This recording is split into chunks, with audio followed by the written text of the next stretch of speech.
හයි guys, ඔයාලම එකතු වෙලා ඉන්නේ SW Cube Master එකකින් එන තවත් අලුත් වීඩියෝ එකක් එක්ක.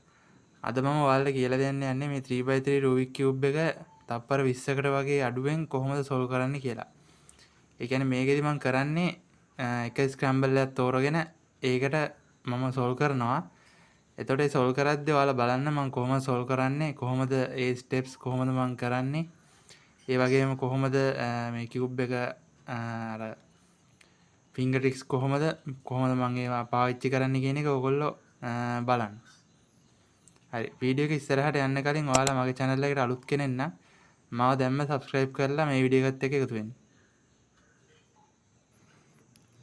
හරි මම දැන් මෙතනදී පාවිච්චි කරන scramble එක මම මේ මෙතන වීඩියෝ එකෙන් දානවා. එතකොට ඒ scramble එක දාද්දී ඔයගොල්ලෝ සාමාන්‍ය විදිහට rules විදිහට කොළ පාට පැත්ත මූට මුල්ලා තියාගෙන තමයි දාන්න ඕන. සුදු පාට පැත්ත උඩට හිටින විදිහට. ඉතින් මේ scramble එක මුලින්ම දාලා එමු.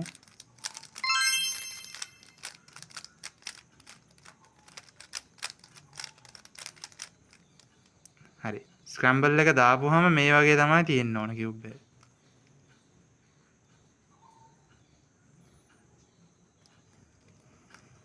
හරි එතකොට දැන් අපි බලමු මේක මම සෝල්ව් කරන විදිහට මම සෝල්ව් කරන්නේ. එතකොට මේකේ ඔයාලත් මේ විදිහට සෝල්ව් කරන්න ඉගෙන ගන්න. එතකොට මේක තප්පර 20කට වගේ අඩුවෙන් අනිවාර්යෙන් හදන්න පුළුවන්. මේකෙදි මම පාවිච්චි කරන්නේ සිපොප් කියන මෙතඩ් එක. වෙන මෙතඩ්ස් උත් තියෙනවා. අද මම පාවිච්චි කරන්නේ මේ සිපොප් කියන මෙතඩ් එක.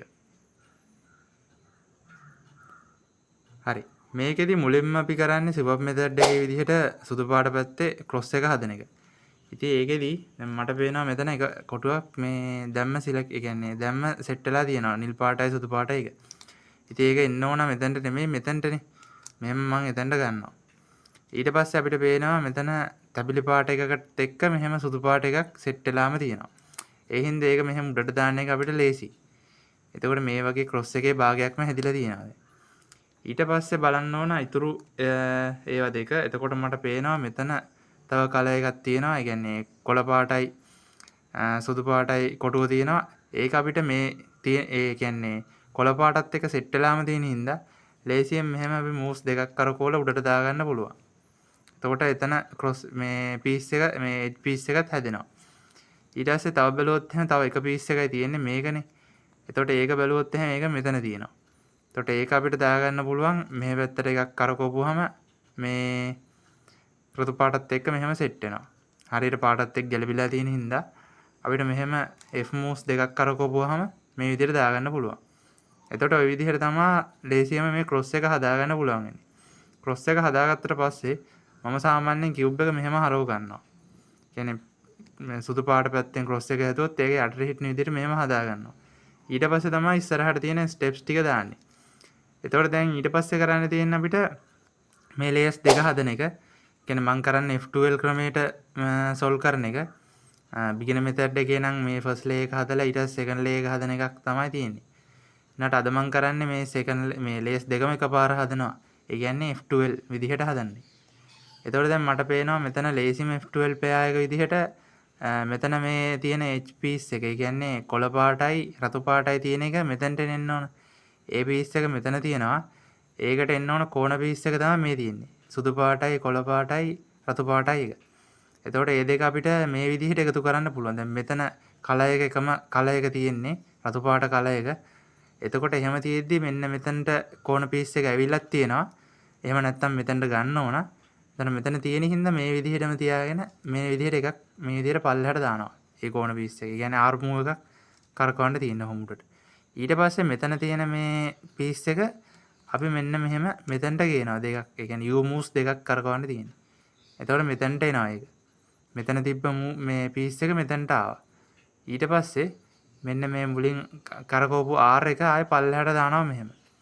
එතකොට මෙතන මේ කෑලි දෙක කියන්නේ piece දෙක සෙට් වෙනවා. පෙයා වෙනවා. ඊට පස්සේ කරන්න තියෙන්නේ මේක මෙහෙම දෙකක් මෙහෙට කරන එක. يعني U moves දෙකක් කරකවන එක. ඊට පස්සේ ඒක එතනට ආවට පස්සේ මෙතනට එන්න ඕනේ මේ පෙයා එක. ඒ හින්දා මේ මෙන්න මේ ලේ එක උස්සලා මේක U prime move එකක් කරකවලා මේක පල්ලෙහාට දානවා. එතකොට මේ පෙයා එක එහෙම සෙට් වෙනවා. ඒ වගේ ඉතුරු පෙයාස් ටිකක් සෙට් කරන්න ඕන. එතකොට තව ලේසි එජ් එකක් බලමු මේ පෙයා එකක් බලමු අපි. දැන් මට පේනවා මෙතන මේ පීස් එකයි මේ කෝණ පීස් එකයි මේ එජ් පීස් එකයි ලේසි පෙයා කරන්න. ඇයි ඒ දෙකම එකම ලාස්ට් ලේ එකේ තියෙනවනේ. එතකොට දැන් ඒකෙත් කලර් එක බැලුවොත් එහෙම මේකෙත් පේනවා කලර් එක සමානයි. හැබැයි ඒක එන්න ඕන කොතනද? ඒක එන්න ඕන මෙතනට. මෙතන නිල් පාටයි තැඹිලි පාටයි පීස් එක එන්න ඕන මෙතනටනේ. ඒ හින්දා ඒක එන්න ඕන තැනක් තියෙනවා. දැන් මෙතන මෙහෙම තියාගෙන දාන්න බෑනේ. එහෙනම් මුලින්ම අපි කරන්නේ මේ කෝණ පීස් එක මෙන්න මෙහෙම U ප්‍රයිම් මූව් එකක් කරකවලා මෙතනට ගන්නවා. අර කලින් පීස් එක දැම්මා වගේම මේ මෙතන තියාගන්නවා. ඊට පස්සේ කරන්න තියෙන්නේ මේක මේ විදිහටම කලින් විදිහටම R මූව් එකක් කරකවනවා. ඊට පස්සේ මේක ආයේ U moves දෙකක් මෙහෙම කරකවනවා. ඊට පස්සේ ආයේ R ප්‍රයිම් මූව් එකක් දානවා. ඊට පස්සේ ආයේ U moves දෙකක් කරකවනවා. මෙතනට ගන්නවා. කලින් විදිහටමයි කරන්නේ. ඊට පස්සේ මේක මෙන්න මේ ලේයර් එක උඩට දානවා. ඊට පස්සේ ආයේ මේක මෙහෙට දානවා. ඊට පස්සේ මේක පල්ලෙහාට දාපුවාම මේ පෙයා එක සෙට් වෙනවා. එතකොට පෙයාස් දෙකක් දැන් හදලා තියෙන්නේ. ඊට පස්සේ ඉතුරු පෙයාස් ටිකත් බලන්න ඕන. එතකොට අනිත් ඒවා හදන්න යද්දී ඔයාලට පේනවා ඒවා පෙයා කරගන්න බෑ. ඒ කියන්නේ එක H piece එකයි උඩ තියෙන්නේ. ලාස්ට් ලේ එකේ තියෙන H piece එක විතරයි. එතකොට දැන් මෙතන පේනවා මෙතන කෝණ එකක් තියෙනවා. මේ කෝණ piece එක මුලින්ම එළියට ගන්න එපේ. එතකොට ඒකදී කරන්න තියෙන්නේ මෙතන තියෙන ලේයර් එක මෙහෙම එකක් උඩට දාලා මෙහෙම U move එකක් කරකවනවා. ඊට පස්සේ දැන් ඒක එළියට ආවනේ. දැන් මේක කැඩුනානේ අපි හදපු එක. ඒ හින්දා ඒක ආය හදා ගන්න ඕනේ. හින්දා මේක පල්ලෙහාට දාන්නත් ඕන. එතකොට ඒක මේ විදිහටම තියෙනවා. හැබැයි කෝණ piece එක එළියට ආවා. දැන් බලන්න මේ කෝණ piece එක එන්න ඕන කොතනද කියලා. දැන් ඒක රතු පාටයි නිල් පාටයි එක. මේ තියෙන රතු පාටයි නිල් පාටයි අනිත් එජ් එක. එතකොට මේ දෙක සෙට් කරන්න ඕන. පෙයා කරන්න ඕන. එතකොට දැන් ඒක එන්නත් ඕන මෙතනට. දැන් මේ විදිහටම තියාගන්න පුළුවන්. කලින් වගේම තමයි දාන්න තියෙන්නේ. දැන් මේක මෙහෙම පල්ලෙහාට දානවා. ඊට පස්සේ මේක U moves දෙකක් මෙහෙට කරකවනවා. ඊට පස්සේ මේක පල්ලෙහාට දානවා. එතකොට ඒක පෙයා වෙනවා. මෙහෙම පෙයා වෙනවා. ඊට පස්සේ ඒක ආයේ මෙහෙට දෙකක් කරකවපුවාම මෙතෙන්ට එනවා. දැන් මෙතෙන්ට දාන්න ඕන. එහෙනම් මේ ලේයර් එකක් උඩට උස්සලා මේ පෙයා එක මෙහෙට කරනවා. එතකොට ආයේ මේක පල්ලෙහාට දාපුණා.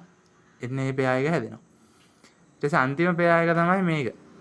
එතකොට ඒක දාන්න තියෙන්නේ දැන් ඒක වෙලා තියෙන්නේ එක ළඟ කොටු දෙකම ඇවිල්ලා. කියන්නේ ඒ පීසස් දෙකම එක ළඟට ඇවිල්ලා. මෙහෙම තියෙද්දි මම නම් කරන්නේ දැන් මේ වගේ තියෙන අවස්ථාවක ඒ කියන්නේ මේ වගේ සුදු පාට පැත්ත උඩට හිටින්න තියෙන වෙලාවකදී මම කරන්නේ මේ වගේ මෙහෙම R U R dash U dash R. ඊට පස්සේ දැන් ඔන්න මේ මොකද්ද සුදු පාට පැත්ත මෙහෙට හැදුනා. ඊට පස්සේ කරන්නේ මේක මෙහෙට කරලා මේක පල්ලෙහාට දානවා. ඒ කියන්නේ දකුණත් නීතියම දාලා R ආය R move එකක් දාලා ආය U move එකක් දාලා R dash දැම්මා. ඊට පස්සේ අපි දැන් මේ දෙක වෙන් කරන්නයි මට ඕන. ඒ කියන්නේ එක ළඟ නැති කරන්නයි ඕන. ඒකෙදි මම කරද්දි දැන් මෙහෙම F prime move එකක් කරකවපුවාම මෙතනට එනවා කැඩිච්ච. ඒ කියන්නේ හැදිලා නැති කොටසක් එන්නේ. ඒ උඩට එන්නේ හැදිච්ච නැති කොටසක්. ඒ වගේ එන විදිහට අරගෙන මෙන්න මේ ලේයර් එකක් මෙහෙට කරකවනවා. ඒ කියන්නේ මේ දෙකක්ම කරකවමු. එතකොට දෙකක් කරකවුවහම මෙතනට එනවා. ඊට පස්සේ ආයේ මේක උඩට උස්සනවා. එතකොට මේ දෙක මේ අර මේ අයින් වෙනවනේ. ඒ කියන්නේ වෙනස් වෙනවනේ තියෙන තැන. එහෙම ආවට පස්සේ මේක මෙතනට අරගෙන ඊට පස්සේ අපිට දැන් මේක ලේසියෙන්ම පෙයා කරන්න පුළුවන්. මෙහෙම එක මූව් එකයි මේ පැත්තට U එකයි R ප්‍රයිම් එකයි. එතකොට මේ ලේයර්ස් දෙකම මේ විදිහටම සොල් වෙනවා. එතකොට මේකට තමයි F12 කියන්නේ. දැන් මේ කරේ දෙවෙනි ස්ටෙප් එක. දැන් ඊළඟට තියෙන තුන්වෙනි ස්ටෙප් එක. දැන් මේකෙදි තියෙන්නේ මේ කහ පාට පැත්ත සෝල්ව් කරන එක. ඒ කියන්නේ ඒකට කියන්නේ OLL කියලා සිපොප් මෙතඩ් එකේ විදිහට. දැන් මම නම් මෙතනදි කරන්න බලාපොරොත්තු වෙන්නේ to look OLL එක. එතකොට දැන් මේ කේස් එකේ විදිහට මම කරන්න යන්නේ මෙන්න මේ ඇල්ගොරිතම් එක දාන්නයි යන්නේ. ඒ කියන්නේ F U R U prime R prime F prime. එතකොට ඔයාලට පේනවා කහ පාට ක්‍රොස් එක හැදෙනවා. මේ කෝණ පීස් දෙකක් හැදිලා තියෙනවා. එතකොට මේ කේස් එක තියෙනවා to look OLL වල. එතකොට මේකට දාන්න තියෙන්නේ මෙන්න මේ ලේස් දෙකම උඩට උස්සනවා. ඒ කියන්නේ simple R ඊට පස්සේ U R prime U prime simple R prime F R F prime. එතකොට ඒ කහ පාට පැත්ත ඒ කියන්නේ yellow side එක සම්පූර්ණ සොල් වෙනවා. දැන් ඊට පස්සේ මෙතනදී ඇවිල්ලා තියෙනවා අන්තිම ස්ටෙප් එකට. මේ ස්ටෙප් එකේ කරන්නේ මේ ස්ටෙප් එකේ නම් PLL කියන එක.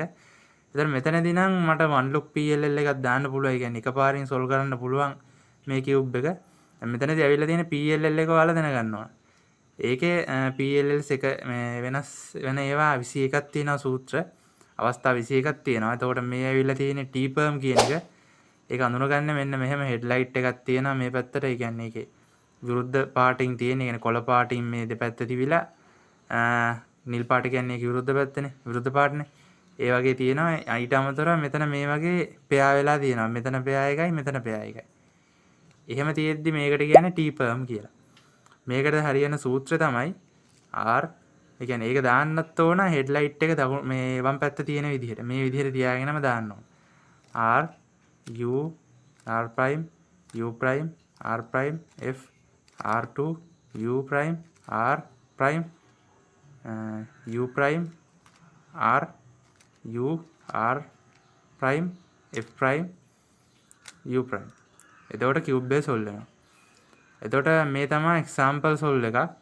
එතකොට මේ මම දැන් කරේ හතරවෙනි ස්ටෙප් එක කියන්නේ PLL කියන ස්ටෙප් එක. එතකොට තමයි කියුබ් එක සම්පූර්ණයෙන්ම සොල් වෙන්නේ. එතකොට මේ විදිහට ඔයාලා මේ SIPOP කියන මෙතඩ් එකේ OLLs ටිකයි PLLs ටිකයි දැනගත්තොත් ඔයාලට අනිවාර්යෙන් තප්පර 15ට වගේ අඩු කරගන්න පුළුවන්. මම OLLs ඔක්කොම දන්නේ නැහැ. ඒකයි මම 2 look OLL දැම්මේ. ඉතින් එහෙනම් මේ වගේ තව සොල් එකකින් අපි ඉස්සරහ වීඩියෝ එකකින් හමු.